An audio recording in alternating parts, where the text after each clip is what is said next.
Fala galera, muito bem-vindo a mais um vídeo aqui no canal, né? Mas antes de começar o vídeo, já pode deixando seu like, inscrevendo no canal e ativando o sininho para não perder nenhum vídeo e sempre ser notificado aqui no canal.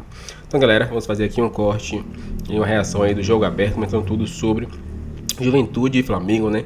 Que se encontra aí pelo Campeonato Brasileiro. Vamos falar sobre a escalação, sobre também o mercado da bola do Flamengo nesse vídeo. Então, sem mais enrolações galera, fique aí com o vídeo. Para deixar você já no clima da Série A, 12ª rodada começando, não é? Vamos falar de Juventude e Flamengo. Aliás, o jogo em Caxias do Sul não é um lugar que o Flamengo costuma se dar bem, mas é nesta terra que nasceu o técnico Tite. Boa. Vamos dar uma olhadinha agora nas notícias dos dois lados. Partiu. A noite desta quarta-feira será especial para o técnico Tite. Logo mais, o Flamengo visita o Juventude no estádio Alfredo Jaconi, em Caxias do Sul. Um lugar muito especial para o comandante rubro-negro. Talvez eu tenha o privilégio de voltar numa terra onde eu nasci, onde eu tenho grandes amigos, tanto do lado do Caxias como do Juventude, onde joguei nos dois clubes, onde fui técnico dos dois clubes, onde tenho o privilégio também de ter sido educado pelo senhor Agenor e pela dona Ivone, ter estudado no Emílio Meyer, então eu tenho uma série de componentes emocionais muito fortes em Caxias. Apesar de toda a memória afetiva, Tite sabe que a missão de vencer não será fácil. A última vez que o time carioca bateu o Juventude em Caxias do Sul foi pelo Brasileirão de 1997. Já são quase 27 anos desde o último triunfo do rubro-negro longe do Rio de Janeiro. Com a responsabilidade exata da dimensão do momento que nós estamos, do desempenho que a gente precisa ter, de buscar vencer sendo melhor, tudo isso engloba. Em busca de voltar a vencer no estádio Alfredo Jaconi, o Flamengo do técnico Tite terá mudanças no time titular. O atacante Bruno Henrique, por exemplo, teve um trauma no pé esquerdo e fica fora deste confronto. Em seu lugar, atua o jovem Vitor Hugo. Já o zagueiro Davi Luiz será poupado e dá lugar a Léo Pereira. O camisa 23 sentiu dores no joelho no clássico contra o Fluminense e, apesar de ter viajado para Caxias, começa no banco de reservas. No mais, o time do Fla deve ser o mesmo da última rodada. A vitória é consequência. Ela é consequência de ser melhor. Ser melhor dentro da regra do jogo, sendo a equipe mais disciplinada que o campeonato que é o Flamengo é. O Flamengo não é só líder. É a equipe mais disciplinada porque já tem a jogar futebol. Ele quer isso, ele quer fazer de novo, fazer valer essa máxima, respeitar o adversário e ser melhor dentro do campo. Bom, quero mostrar a tabela aqui. Eu sei que todo mundo tá de olho nessa tabela, que tá bem maluca. Não tá normal essa tabela. Mas o Flamengo na liderança não é nada fora do comum. É um time que se esperava uma boa campanha e tá driblando bem os desfalques da Copa América, jogadores lesionados. O Palmeiras também começou meio tímido, empatando, aquela coisa toda. Já é o vice-líder. Isso aqui, ó, o Bahia, eu falei que o Bahia era vice-líder, mas o Bahia é o terceiro lugar. O vice-líder é o Palmeiras. Mas tá bem, mas tá bem. Mas tá bem na parada também, né? O Botafogo é o 4º lugar, o Atlético Paranaense é o 5º, aí o Bragantino na 6ª posição, Inter e Cruzeiro com 17 pontos, São Paulo 15, o Galo tem 14, assim como Fortaleza, Juventude 13, adversário do Flamengo, Criciúma 12, Cuiabá 11, Vasco 10, Atlético Goianiense 9, que é a mesma pontuação do Vitória, que abre o Z4. Depois vem o Corinthians com 8 pontos, o Grêmio com 6 e o Lanterna Fluminense, agora sem Diniz, com 6 pontos também, né? Impressionante os últimos 3 colocados, né? Corinthians, Grêmio e Fluminense. Óbvio que isso aqui vai mudar na minha opinião. E na primeira parte da tabela ali, tanto o Atlético Paranaense quanto o São Paulo poderiam estar melhor dentro dessa classificação. Vacilaram nas últimas rodadas. O que você tem visto do Flamengo? O que mais chama a atenção? Porque há um mês o Tite era questionado no comando técnico, hoje tem o seu nome gritado pelo torcedor. Porque o Flamengo, naquele momento, não conseguia jogar bem, às vezes até ganhava o jogo por 1-0, resultado curtinho, e o torcedor do Flamengo criticava e cobrava, porque pela qualidade que o elenco tem, poderia jogar melhor. Porque o caso do Flamengo, por essa qualidade técnica que os jogadores têm, Não basta só vencer, você tem que convencer. O Tite passou por essa cobrança. A partir desse momento, os jogadores deram a resposta. Tem um elenco muito bom, tanto é que tem muitos jogadores importantes cedidos a seleções aí que estão jogando a Copa América, De La Cruz, Arrascaeta, por exemplo, são dois grandíssimos jogadores e mesmo assim o Flamengo conseguiu aí a busca, né, pela liderança do Campeonato Brasileiro, jogando um bom futebol. Dedê, agora vamos falar de Botafogo e Bragantino. Aliás, no Disney Plus, Escalada Ártica. Escalada Ártica é a minha dica, com Alex Honnold, o grande escalador da aba NetGeo. Da aba NetGeo. Boa. Na aba ESPN, a escalada com Pedro Henrique Torre. Belíssimo gancho, tá? Eu falei que estava cansada das referências de montanha, mas essa foi boa, Pedro. Bom dia. Tudo bem, Mari? Mais uma vez aí, bom dia para todos. Está cada vez melhor o Bruno nessa, hein? Cada vez pegando um gancho melhor. Vamos trabalhando dia a dia como o Flamengo nessa montanha do Campeonato Brasileiro durante a Copa América. Flamengo aí, líder da competição, 24 pontos, vai rodada a rodada, mas agora tem um baita de um desafio, né? Encarar o Juventude lá em Caxias do Sul, como a gente dizia ontem, sempre muito complicado. O Flamengo não vence lá desde 97, 12 jogos, 6 empates e 6 vitórias do Juventude, então tem esse tabu e tem dificuldades também, além dos convocados, tem lesões. O Flamengo não vai contar com Cebolinha, isso daí já era esperado para algum tempo, mas também tem a questão do Bruno Henrique. Ontem o Flamengo divulgou que, de fato, de última hora ali, de última hora não, porque teve o Fla-Flu e tal, mas o Flamengo divulgou na última hora que o Bruno Henrique sofreu uma pancada no pé ali, um trauma, mas não tem fratura, mas vai ficar, de fato, trabalhando no CT, no Ninho do Urubu, em tratamento, quem sabe, para jogar domingo contra o Cruzeiro no Maracanã. E aí, diante disso, o técnico Tite vai ter que, enfim, fazer algum tipo, não propriamente de adaptação, porque o Vitor Hugo, embora por muito tempo tenha jogado no meio de campo, na base ele jogava mais avançado, né? Um jogador mais avançado, então vai fazer aquele lado esquerdo, já fez algumas vezes com o próprio técnico Tite, então vai ser a opção mais à frente. O Davi Luiz viajou, algumas dores no joelho, treinou ontem, mas deve ser, digamos assim, poupado como uma opção. Fabrício Bruno e Léo Pereira na defesa. Então o Flamengo vai tentar vencer esse tabu para se manter na liderança do Campeonato Brasileiro. 24 pontos, quem sabe chegar a 27, superar o Juventude, sempre um jogo muito difícil. A delegação saiu do Rio de Janeiro ontem à tarde, foi para Canoas, de Canoas pegou um ônibus, 2 horas de viagem, chegou por lá e aí está na expectativa de encarar um jogo bem difícil nessa noite às 20 horas no Alfredo Jaconi. Bruno, Mari. Jogo bem difícil, bem complicado, sempre jogar lá no Alfredo Jaconi. Flamengo de uma sequência muito positiva. Valeu, Pedro. Os nossos comentários. Mais nada, lista de relacionados do Flamengo para pegar o Juventude nessa quarta-feira. Goleiros, Matheus Cunha no gol, óbvio, goleiro, acabei de mencionar, óbvio, Venê. Rossi e Diogo Alves. Laterais, Wesley, Daniel Salles da base e Ayrton Lucas. Zagueiros, Fabrício Bruno, Léo Pereira, Léo Ortiz, Cleiton, Iago da base e Davi Luiz.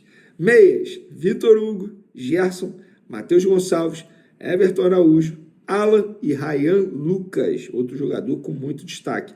Atacantes, Carlinhos, relacionado novamente, Luiz Araújo, Lohan, Gabigol, Pedro e Verton.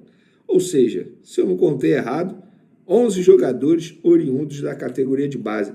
Esse período difícil do Flamengo aí, durante o período da Copa América, com muitos desfalques, não só por jogadores convocados, mas também por lesões, os jogadores da base têm ajudado bastante. E vocês, com certeza, sentiram a falta de um jogador aí no sistema ofensivo. Bruno Henrique, o que aconteceu? O Flamengo divulgou uma nota em suas redes sociais dizendo que Bruno Henrique sofreu um trauma no pé esquerdo e realizou exames que não constataram fratura. O atacante está em tratamento no CT Ninho do Urubu. E aí eu fui apurar a gravidade, me falaram que não é algo simples, pelo contrário, ele já estava com essa lesão, domingo jogou medicado, tá bom? No jogo de domingo ele jogou medicado contra o Fluminense na base do sacrifício, agora vai parar para tratar e voltar quando estiver zerado. Galera, vai demorar, não vai ser algo simples não, tá bom? Então, Bruno Henrique, que estava quebrando um galho na ausência do Everton Cebolinha. De fato, o Bruno Henrique não vinha fazendo boas partidas, agora é mais um desfalque no setor ofensivo. E aí vocês vão me perguntar, sem Everton Cebolinha, sem Bruno Henrique, como é que o Tite vai fazer? Apuramos também. Na atividade dessa terça-feira, ele colocou o Vitor Hugo na vaga do Bruno Henrique, é isso mesmo. E na zaga, embora Davi Luiz tenha treinado, esteja relacionado, lembrando que Davi Luiz teve que sair do Fla-Flu por conta de dores no joelho, ele treinou normalmente nessa terça-feira, mas fica como opção no banco de reservas, pelo menos foi o que Tite esboçou na atividade dessa terça-feira. Hoje, terça, ele botou o seguinte time para treinar: Rossi no gol, Wesley na lateral direita, que vem fazendo bons jogos, Fabrício Bruno, Léo Pereira, entrando na vaga do Davi Luiz, e Ayrton Lucas na lateral esquerda. Léo Ortiz, mantido como primeiro volante, Gerson, segundo volante, Lohan e Vitor Hugo, meio de campo, Luiz Araújo e Pedro. Eu sei que vocês vão me perguntar, beleza, o Vitor Hugo entra no lugar do Bruno Henrique. Qual função ele vai fazer? Eu sei, mas a fonte me pediu para não contar, até para não revelar para o Juventude como é que vem o Flamengo, taticamente falando, com essa entrada do Vitor Hugo na vaga do Bruno Henrique. Será que ele vai fazer a função de ponta? Vamos ver. E sobre Matheus Gonçalves, galera, um jogador, inclusive, que muita gente pede mais chances com o técnico Tite, o Santos fez uma proposta ao Flamengo de empréstimo, mas o Flamengo não topou. A informação que eu tenho é o seguinte: os empresários do Matheus Gonçalves estão buscando uma alternativa para ele fora do Brasil, porque fora do Brasil eles entendem que o Flamengo toparia fazer negócio.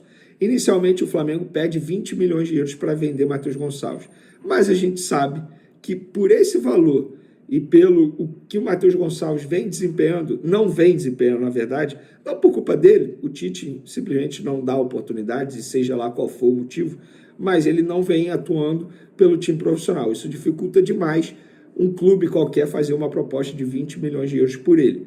O fato é o seguinte: os empresários estão buscando uma alternativa para ele, porque entendem que no Flamengo ele não terá mais oportunidade e, com isso, querem fazer o garoto jogar. No Brasil, dificilmente alguém vai pagar aquilo que o Flamengo pede. E dificilmente o Flamengo vai querer reforçar um rival emprestando um jogador. Na última temporada, emprestou para o Red Bull Bragantino. Mas a gente sabe que o Red Bull Bragantino, de fato, não briga páreo a páreo com o Flamengo. Beleza. Se o Palmeiras viesse, duvido que o Flamengo emprestasse o Matheus Gonçalves para o Palmeiras. Mas os empresários do atleta estão buscando uma proposta para ele no exterior, para que ele seja negociado, porque no Flamengo eles entendem que o garoto não terá mais oportunidades. Agora vamos falar de um jogador que está indo para o Corinthians. Hugo Souza, é isso mesmo, pessoal. Hugo Souza vai deixar o Flamengo e vai ser emprestado ao Corinthians. Pelo visto, o Corinthians está se tornando uma filial de jogadores renegados no Flamengo. Primeiro foi Mateuzinho, agora Hugo Souza, e por curiosidade, Hugo Souza e Mateuzinho são bem amigos. Lembrando que o Hugo Souza retornou de um empréstimo junto ao Chaves de Portugal. No Flamengo, ele não será aproveitado, não está nos planos nem da diretoria nem da comissão técnica. O Flamengo buscava uma alternativa para ele, e a alternativa chegou, foi o Corinthians. Outros clubes sondaram, mas nenhum de fato fez uma proposta oficial, tal como o Corinthians fez nas últimas horas, e o Flamengo aceitou, e agora eles estão iniciando a troca de documentos para que o jogador seja de fato oficializado como jogador do Corinthians. Lembrando, Fabinho Soldado, que está lá no Corinthians, conhece muito o Hugo Souza, dos tempos de Flamengo, e Fabinho Soldado foi quem negociou com o Flamengo, representando o lado corintiano. Fala agora sobre o Flamengo, que resolveu pagar cerca de 150 milhões de reais à vista. Transferência bancária. Você teria essa capacidade de pedir os dados do seu parceiro e fazer uma remessa de 150 milhões de reais em uma única vez? Pois vou te explicar o contexto dessa história. O Flamengo realizou uma primeira reunião com o pessoal da prefeitura depois da desapropriação do terreno no gasômetro. Espaço que pertencia à Caixa, o Flamengo oferecia 250 milhões, a Caixa pedia 400 milhões. Para que o negócio saia e o Flamengo possa construir seu estádio no gasômetro, a Prefeitura do Rio, por meio do Eduardo Paes, decidiu interceder, desapropriou o terreno, e agora o Flamengo vai fazer o depósito entre 146 milhões e 176 milhões de reais. Nesse encontro entre Flamengo e Prefeitura, ficou combinado que o Flamengo fará o depósito em transferência bancária numa única vez, sem parcelamento, numa grande prova de que o clube vai muito bem do ponto de vista financeiro. E trata-se de um baita negócio, porque se o Flamengo cogitava gastar 250 milhões de reais com o terreno no gasômetro e pode gastar entre 146 milhões e 176 milhões, há um enorme desconto. Só para completar sobre o assunto estádio, o Fla ainda pensa, cogita, imagina ser capaz de faturar uma baita grana com o name rights. Já se especulou, inclusive, a possibilidade de o rubro-negro ter 800 milhões de reais pela venda dos name rights, além da transferência, é só pegar o termo certinho para a gente não... o potencial construtivo da Gávea também deve garantir uma grana ao Flamengo para a construção desse estádio, que vai gerar na casa dos 2 bilhões de reais, serão 80 mil pessoas, a maior arena do futebol brasileiro, e no espaço, no entorno do estádio, ainda haverá o que eles estão chamando de Cidade Flamengo, com museu, com estacionamento e também com o hotel. A última sobre o Fla, 8 desfalques para o jogo contra o Juventude em Caxias do Sul. Varela, Vinha, De La Cruz, Arrascaeta, Pulga, Igor Jesus, Cebolinha e Bruno Henrique não jogam. Então, fala galera, chegamos mais um fim de um vídeo aqui no canal. Falou um pouquinho aí, galera, sobre o Flamengo, né, que enfrenta o Juventude pelo Campeonato Brasileiro. Vai ter aí em média 9 desfalques aí, jogadores tanto na Copa América, como jogadores que também se lesionaram durante esse tempo aí, né, dos desfalques do Flamengo. Então os desfalques só aumentam ainda mais para o Mengão, né? Mas é isso, o Flamengo tem um plantel muito grande, né? E tem jogadores de alto nível que podem sim dar conta do recado, como estão dando, né? Então entrando, estão fazendo bem os jogos, estão pontuando o Flamengo. Juventude não é um time que o Flamengo consegue assim vencer com facilidade, né? Fora de casa. É um time chato, ainda mais se tiver um dia muito chuvoso, que a drenagem do campo deles não é muito boa, aí a bola fica parando o tempo todo e o Flamengo precisa da bola rolando, né? É um time que cadencia a bola, né? Então acaba complicando muito o estilo de jogo do Mengão. Mas é isso, vamos torcer para que o Flamengo consiga vencer aí esse jogo, né? E continuar na liderança. E também torcer para os tropeços dos rivais, né? Como Palmeiras, Bahia, esses times que estão na cola do Mengão pelo Brasileirão. Falar um pouquinho também sobre o estádio do Flamengo aí, que pode estar pintando a qualquer momento. A notícia aí do Flamengo ter comprado, porque vai ter o leilão. E o leilão, o Flamengo já tem um dinheiro, já tem um aporte, e também vai ter aí vários patrocínios aí com o Demiroite, que vai ter o nome aí do estádio, e assim vai pagar um valor muito alto para o Flamengo, e assim o Flamengo vai poder investir muito bem aí. Qual a sua opinião sobre isso, torcedor? Deixe seu like, se inscreva no canal e ative o sininho para não perder nenhum vídeo. Agora valeu e até o próximo vídeo.